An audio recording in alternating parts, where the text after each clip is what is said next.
Today's video is going to focus on diving more deeply into energy leaking, what actually happens, why we misunderstand it, and what you can do to stop doing it, or at the very least, make it more bearable when it feels you are being pulled into someone. Leaking energy is not a pleasant experience. You'll probably feel drained by it, pulled towards a person. Sometimes you'll even feel powerless. This video is actually going to give practical steps on what to do when you're feeling drained by a person you are connected to or pulled back more than you want to be. Some ideas in this video will overlap with an earlier video of mine, so if you have not watched, I encourage you to. You could probably watch them out of order. There's no right or wrong way here, but here's the difference between that one and this one today. In that video, I talk about the steps that are commonly misunderstood in energy leaking or cord reactivation and how to stop it, while this video is more geared towards after you have stopped, like you've stopped the behaviors of leaking your energy, of reactivating, refeeding cords, but the connection is still pulling on you. You still feel drained and it's still really difficult to feel your power back at 100% again. That's what this video is going to talk about. The reason I'm taking so much time to do this as a reader myself is because really there is just so much misunderstanding that exists today about this concept, about this practice. No one today really helps explain why it's so difficult to remove emotionally charged connections fully. Most of our understanding of leaked energy or cord cutting comes from an idea that if we set an intention to cut it, it's done after that. Or if we declare that we no longer want to leak or we no longer want to be connected, we can simply cut it and it's done. Maybe after one or two ceremonies or cord cutting rituals, bye-bye.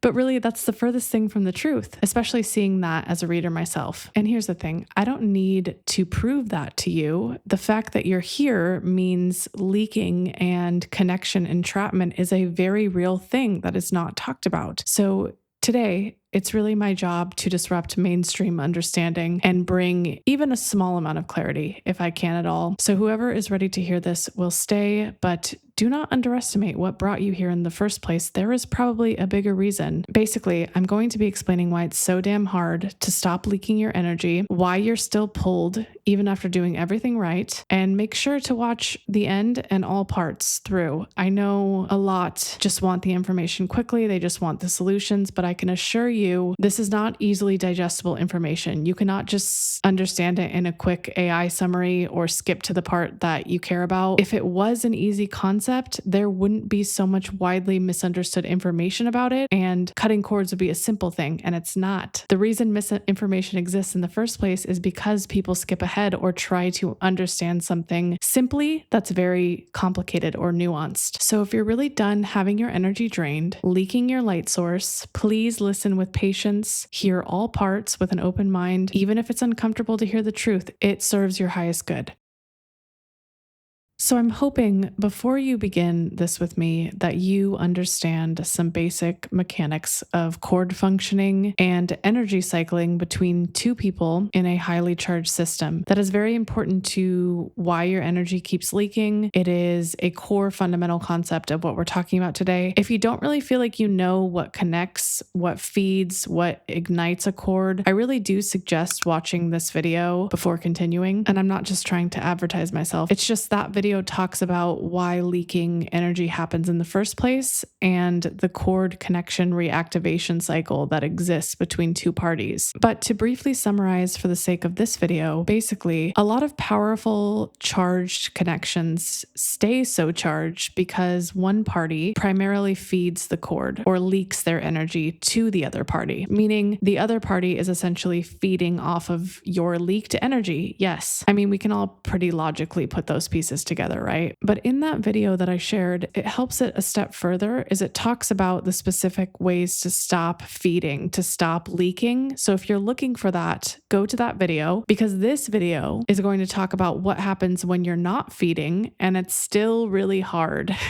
It's still not easing up. It is still a difficult process. It's not seeming like the cord is dying. That's what we're talking about here today. So really, this is going to be focused on easing discomfort in the space space that feels so difficult for some reason, when really it should be easy at this point. This video is going to really address steps to take long term, not just what you're doing wrong necessarily. But before we jump into practical solutions, because we can't get ahead of ourselves here, we first need to understand one critical part of the dynamic that whoever is listening to me today is most likely in. It's kind of a painful truth. Not everyone will accept it and might reject it, since it goes against the more common belief that is more well known. When most people think about leaking energy, they understand it almost entirely backwards. But here is the hardest truth that I need you to hear. When you leak your energy, you are not being taken from. You are not being used, siphoned against your will. You are not the victim of this energetic circumstance. It is not happening to you,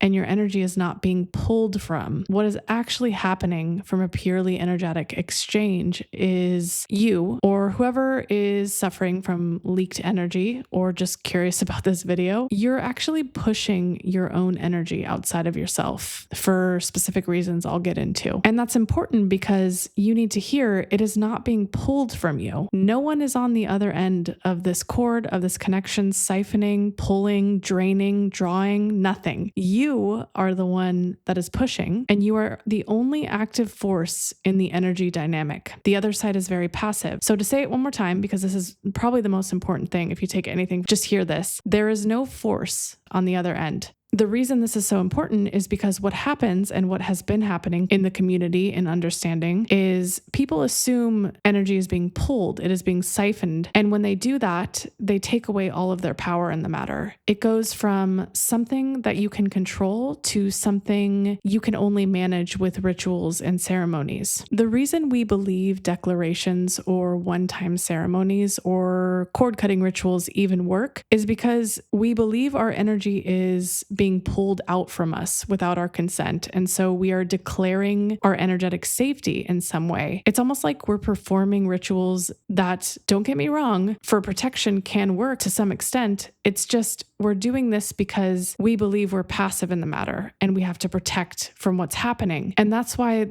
the cord leaking doesn't stop, because it's so damn backwards.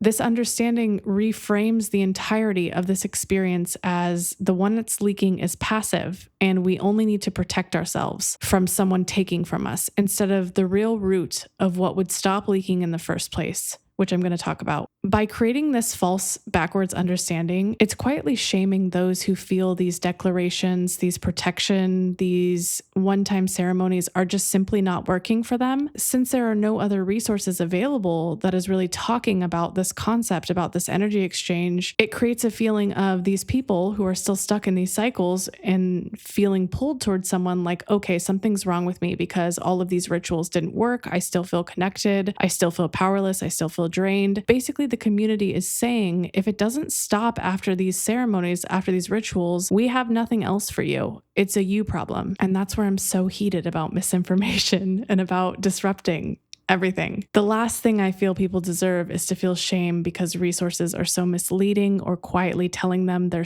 experience is just not the norm and these ceremonies are supposed to work, these rituals are supposed to work. So this next part is going to talk about why your experience is so normal and what is actually happening within it. So now that we have established that leaking isn't happening to you, but it is coming from within, we can really begin to address some of the main reasons that leaking happens in the first place, why your energy escapes you. There are specific triggers or pools energetically that cause you to leak out your energy back into the cord, back into this person, and reignite the connection circuit. I've simplified a list of 3 main reasonings or groups that bring you to leak your energy out or feel tugs, basically, so you can understand the least and the most likely culprits that cause a leak. And the last one is the most important. It's the most common, so be sure to hear all 3. Leaking reason number 1. This person is tugging at you. This is what most people think is actually happening when they feel drained or tugged on, or they feel fixated, or they feel they need to go back to someone. They want it to be true. It's usually an ego distortion. And the hard truth is this particular one doesn't happen as often as you may want it to, because it's more usual that the other person in the connection, in the cord, will be unconscious of the lack of energy they are experiencing if you were to cut off feeding your energy to them. Meaning, since it's usually unconscious when they are being fed and how they are being fed, it will also be unconscious when the feeding is removed. They will not directly understand it came from you and it stopped from you. So they can definitely feel off, they can have more depletion, but they won't automatically understand that to be from you or energetically reach back out to you. Very rarely, though, this person or the other side of this may pull on the cord and ask to be fed, ask to have you leak your energy. And this is where you may feel a little tug in their direction, but they cannot siphon from you. They cannot take anything without you pushing your energy outwards first, without you leaking or deciding to on your own. So usually these tugs are very short-lived. They will feel random and they will not feel actively charged in any way. So you won't begin to start thinking about them. You won't spend too long in it. It won't have any pull on you. These types of tugs don't have as much power or pull as you may think. So when you do experience high energy pulls or tugs, it is not this, because you, the feeder, the leaker, are the pushing force in the circuit here. You command them, not the other way around, because you are the active charge and they simply receive. So it's important you know this type of tug or pull to leak will be short-lived. If you felt anything from this, it would be very easy to ignore and it really wouldn't have an influence on you overall. The next two are going to be much more important. They're going to be heavily charged tugs that would much more likely cause a leak. Leaking reason 2,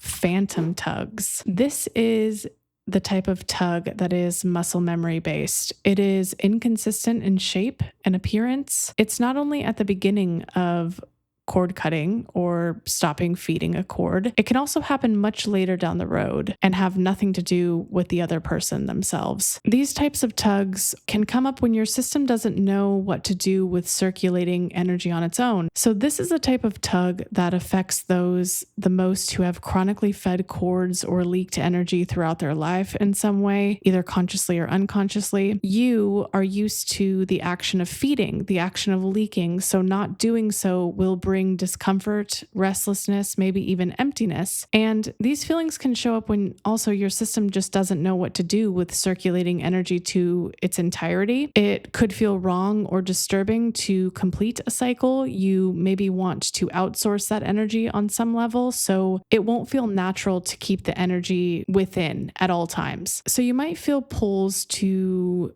feeding, reactivating, leaking your energy simply because of habit. Of the completion of an energy cycle feels foreign, feels uncomfortable. These tugs could pull at you to do what you're most comfortable with. And so these types of pulls are not the most common or the most emotionally charged, but they definitely are something that can last a while, depending on how long you went feeding or how long you were in emotionally charged circuits. They do require some level of patience because it's almost like relearning energy circulation internally. I'll talk about this more in solutions, but for now, just know your body on some level is very, very used to outsourcing. When it doesn't, there will be these tugs that it will want to unconsciously create itself. It has nothing to do with the other person. It's just very much muscle memory. Leaking reason 3. You are energetically overloaded. This is not only the most common, but also the most influential, the most charged reason. It's the most likely cause of actually leaking the energy outwards. It is the biggest culprit. And because there are no resources in most spiritual communities, it is the most commonly overlooked and misunderstood. Most would think that the dysregulation or the overload comes from the other side influencing or siphoning, but really it's a system dysregulation. It's very much internal. It comes in waves and can last periods of time cycling within your system if not checked and managed. These are the types of tugs or pulls to leak that you'll get consistently, and if you're not aware and managing them, they can create some sort of bigger problem here. These pools or leaking culprits are most actively discouraging over time because of how charged they can become, because they are the type that will gradually worsen over time if you ignore them. For this one, the usual ways that maybe you would cope with the first two, you cannot do with this one. If anything, this one will get louder if it's not acknowledged. These are not quiet. These types of tugs are reoccurring waves that come out and usually are the ones that cause a reach out or a very, very strong desire that you would have to fight to not reach backwards into the connection in some way. And so again, this is the one that causes leaking more often than not. This is our biggest culprit. You can go from totally fine to this and truly not understand why. And that's where this video is hopefully going to help. Since it's the most common culprit and causes the most discouragement, and it's the most likely to cause a leak of some kind, it will be the focus in the next part as we talk about solutions or how to manage it. It has the most practical solutions because the other two are more able to be regulated or pushed through. It's like while the other two can dissipate naturally without acknowledgement, this one persists and just gets louder and louder over time. So this one does need tools. It needs a toolkit. It needs to be acknowledged and witnessed. But it's really the main reason why you'll experience waves where you're totally fine and then out of nowhere you feel like you've just gone backward and you're completely obsessed with this person again out of nowhere. It's totally normal and it has a very specific energetic reason, and I'll get to the solutions in the next part.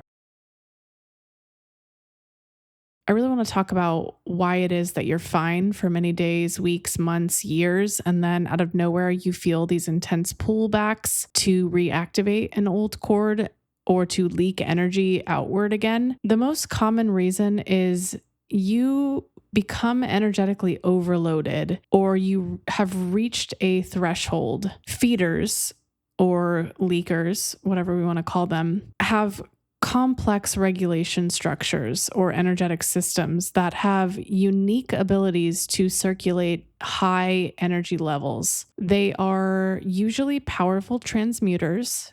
So oftentimes their energy circulation load is too heavy. It's imbalanced to begin with, or it's easily imbalanced. So the reason that feeders, leakers leak their energy or have a predisposition to it is because really what they're trying to do on an energy level is regain systemic balance, meaning they've learned to do this dance where they regain their balance, their harmony through another person because the weight that they carry, the load that they carry is much higher than the average person. And now I know a lot of you are like, well, damn, why are leakers, why are feeders carrying such a high load in the first place? Are they highly functioning? This is not anything to do with overachieving. This is really due to the fact that on an energy level, you are processing and transmuting energy 24/7. High outputs, high inputs. It is to your direct benefit. It is not a weakness. It is like an uncanny ability to transform, to take energy pieces and recirculate them for yourself. And so you just have a much higher threshold, a much higher system than the average person. There's no way to lower this. It is not a problem. It is truly an ability. But here's the downside is often transmuters, people with higher thresholds, have coping mechanisms that they might develop over time with higher energetic loads that they carry. So sometimes even the slightest, smallest, tiniest things can dysregulate these types of systems. This is where perhaps they are predisposed to some forms of codependency in relationships is they become feeders, they become leakers because they have a higher sensitivity to imbalances and they off-shoulder it. Really, these types of people can be thrown off by seemingly nothing because on an invisible level, they are balancing, they are transmuting things that people cannot see. And that's where dysregulation, that's where imbalance is more likely for these types of people. I'm saying all this because this is why externally pushing energy, externally feeding it, externally leaking it becomes a form of relief to transmuters, to these types of people who have higher thresholds, is because when they feel overloaded, when they reach a point of imbalance or a threshold where they cannot take any more energy in, they kind of cope or they have learned pushing their energy outwards to get relief because someone else will take on that weight, that load, that energy cycle. In other words, a feeder, a leaker will push energy externally to stop inwards transmutation when they are overwhelmed. Relief will happen. It'll be an enormous relief that could be very unconscious, so they couldn't even realize that they're doing this because they don't have to internalize the whole part of the energy cycle. They can offload it to another who needs energy, who's feeding off of it, who's desperate for something. So really, that's why leaking happens. If you want to just know, it's purely a relief. It's learned in an energetic sense. You have too much circulating. You are highly processing and transmuting things, invisible energies. And sometimes to find relief, you have learned that this is the way to not put anything down and to keep going, is to offload some of it and to be able to keep going. Okay, so here's the bad news. There's no one cure to never becoming overloaded again. It's because dysregulation, imbalances for these types of people doesn't come from one thing. It is because you are processing, transmuting at a higher rate, speed, level, that quite frankly, anything could push you over. We're talking about a very complex system here. So instead of focusing on how to never become dysregulated or overloaded again, it is much more practical to give you the real steps once that inevitably happens, because it will keep happening until you learn to manage and understand and see it clearly. It will just become less charged over time as you build a system within, or like once you stop leaking your energy for relief. All right, you made it to the solutions part, the part you wanted to jump to. I see some of you. Now we're going to talk about how to stop these insane waves that make you want to reach out or that make you want to leak your energy back to them. When you start to think of yourself as this higher processing system, or one that can hold so many energetic inputs and outputs and transmute them, you can begin to see how you get imbalanced more easily than most. It's not something that you can change about yourself.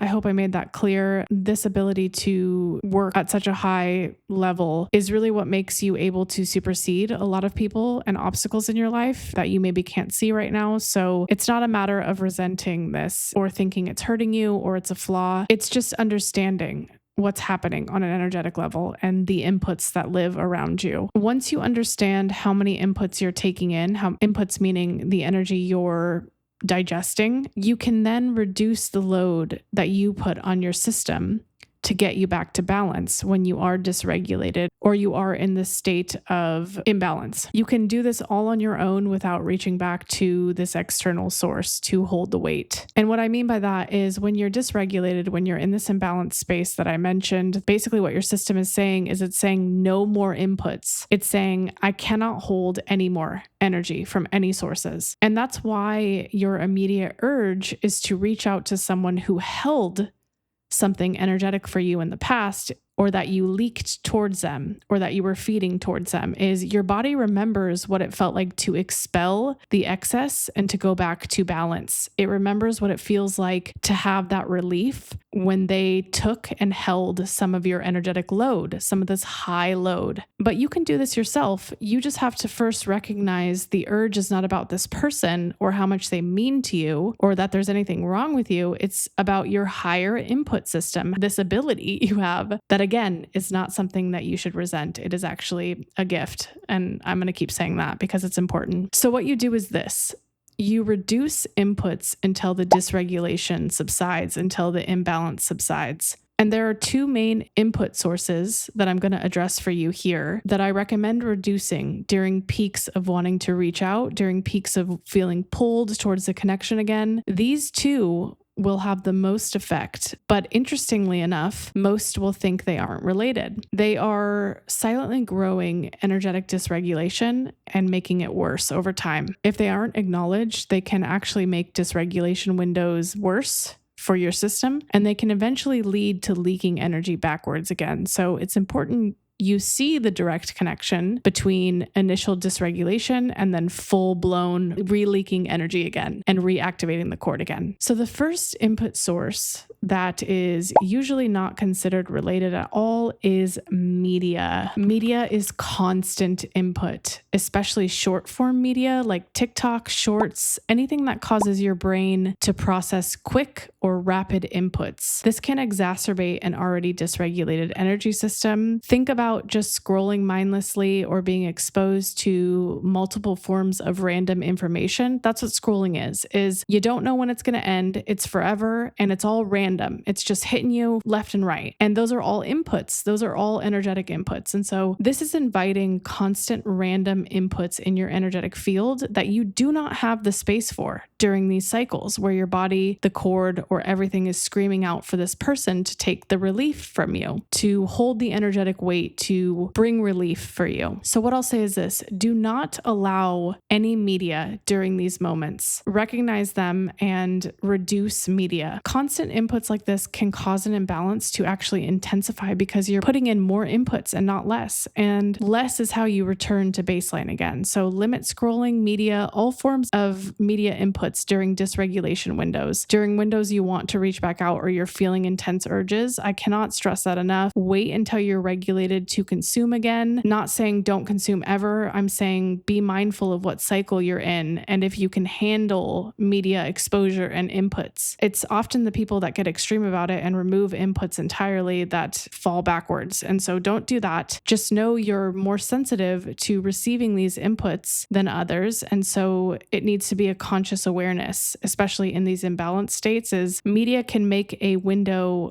much longer or worse if you allow more inputs in your field during this window where your system is already overwhelmed. Another way you might increase inputs and keep your field stuck in dysregulation, which eventually will lead to leaking if unchecked, is forcing productivity or increasing caffeine or stimulants. This is another silent culprit. It's seemingly unrelated, but it does the complete opposite of what you need during these windows, during these times. When you're dysregulated or energetically imbalanced in these moments, your system is asking for someone to hold an energy because you're overwhelmed. The last person, again, that your system remembers that held something was the last person that you leaked your energy to. And they basically took the weight off of you by reducing inputs and holding that energy for you as you fed it to them. So when you try to force productivity or power through tiredness with stimulants, you're trying to distract, cope, it's going to make it much worse because your system needs the exact opposite. Your system is asking you indirectly through reaching for this person to drop the weight that you're carrying. Your system is overwhelmed by the amount it's holding, and putting more on top or stimulating yourself to power through is really just going to make it so much worse. So instead of you pushing through, you can drop everything. You can just embrace low input existence, not forcing yourself to hold anything for a second. Just exist without weight. And after enough moments of doing this, your system will begin to trust that you can handle imbalance more and will stop reaching for this person because you've shown more pathways, more energetic moments where you're balancing the imbalance. You know how to drop things when your system tells you to. It's like you're working together in harmony. And so it's really acknowledging the energy load is real and it's not in your head. And instead of forcing it outward unconsciously, you can recognize, witness it, put it down for a second, and you don't need another person to give you relief. You can give it to yourself, in other words. Your system is delicate. It has learned balance through leaking, through feeding. It's learned that if it gets too overwhelmed, it expels the excess energy instead of transmutes it. And so this is what causes energetic flares, causes the pulls to reach back to a person, causes the emotional tuggings that are charged. A receiver doesn't push you in a circuit. They only take a passive consuming approach. They're only taking what you feed them. They're not sending you any active charges. And so the uncomfortable truth is most of the discomfort you are feeling is a result of imbalance, is a result of your sensitive energetic balance system, a process you've learned to cope with being a transmuter or someone who can work through dark, deep energy at a higher level and transform deep parts of themselves. One of the best things you can do when an energetic load or moment happens is you can simply put down some of the weight you're carrying and you can just exist in a space of no distractions, no productivity, and low inputs. You may actually be drawn during these windows to do the very thing that makes it worse, to do the very thing that exacerbates the leaking. And that's because your system only knows how to expel. It doesn't know how to complete the energy loops once you're imbalanced. And for good reason, it's overwhelmed. And so part of this is because you're functioning higher than most and your system learned how to both carry everything without stopping and still keep going. But the other part of this is trusting that you can rebalance. It just knows to go to another person, not think that you're going to set everything down. So one of the best things that I can recommend is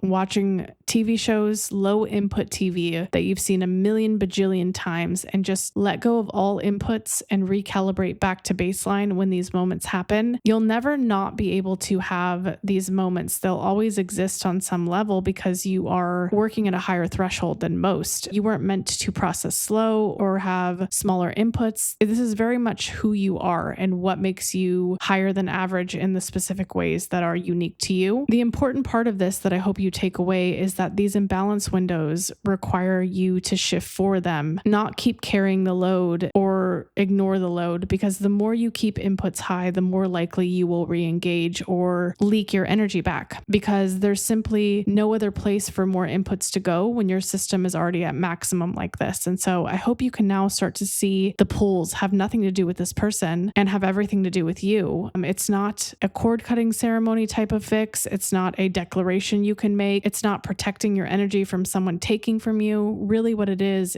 acknowledging these energetic overload moments as true and putting things down until you're ready to pick them up again.